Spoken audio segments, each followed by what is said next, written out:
Başlanğıcda Allah göyləri və yeri yaratdı.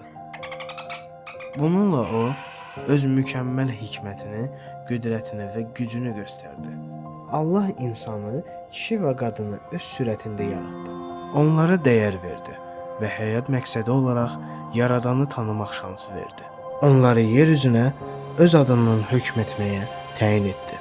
Bu Allah ilə insan arasında mükəmməl münasibət idi. Amma onlar yenə də Yaradana qarşı üsyan etdilər. Allah kimi ola biləcəklərinə inanaraq özləri ibadət olunan olmaq istədilər. Onlar günah etdilər. Günah onları korladı və Allah ilə bəşəriyyət arasındakı münasibəti dağıtdı.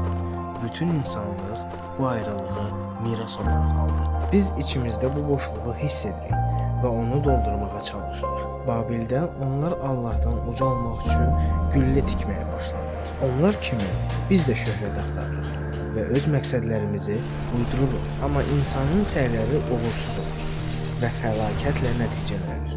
Günah insanlığı zəhərləyir, ailələrdə parçalanma yaradır və bizi Allahdan ayırır. Amma bizə mərhəmət və sevgi ilə dolu olan Allahın bəşəriyyəti xilas etmək planı var idi.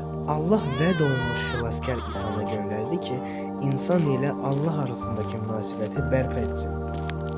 İsa möcüzələr edirdi, biliklə öyrədirdi və günahkarlarla eyni süfrədə otururdu.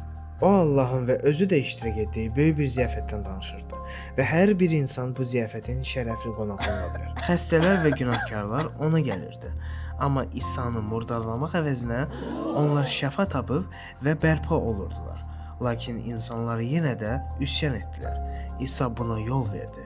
O insanların ona etdikləri bütün rüsvayçılığı və təhqiri daşıdı. Amma ölümündən əvvəlki anda İsa möcüzəvi şəkildə bizim bütün rüsvayçılığımızı və təhqirimizi öz üzərinə götürdü. Allahın qəzəbini öz üzərinə alaraq Allah ilə insan arasındakı ayrılığa görə əzab çəkdi. Çünki İsa'nın qurbanı olmadan insanlar heç vaxt xilas ola bilməzdilər. Nə yaxşı əməllərlə, nə də dini adətlərə əməl etməklə. Onlar özləri Allahla münasibəti bərpa edə bilməzdilər. Amma Allah İsa'nı ölülər arasından diriltdi. O bütün günahlarımızı və bəşəriyyətin lənətini məğlub etdi. O göstərdi ki, həqiqi izzət yalnız Allahdandır və yer üzündə heç nə onu korlaya bilməz. İsa göylərə qayıtdı və bizi Yaradanla münasibəti bərpa etməyə çağırır. Həqiqi izzəti, dəyər və həyatın məqsədini axtarmağa dəvət edir. Sən onun dəvətini qəbul etmək istəyirsən? Əgər Allahla münasibəti bərpa etmək istəyirsənsə, o zaman bizə yaz.